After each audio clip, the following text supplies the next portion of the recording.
ষষ্ঠীর রাত শেষ আর সপ্তমীর সকাল শুরু হলো। বলবো না যে আজ অনেক ঠাকুর দেখেছি, কিন্তু যে কটা দেখেছি খুব ভালো পুজো প্যান্ডেল দেখেছি।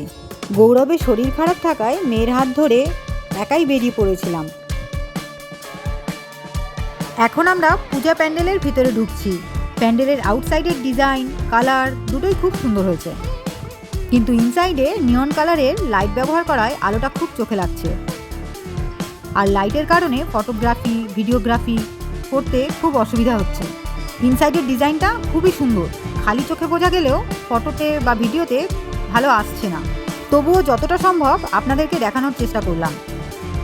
আজকে কি করলাম, ভিডিওটা স্কিপ না করে শেষ পর্যন্ত দেখতে থাকুন।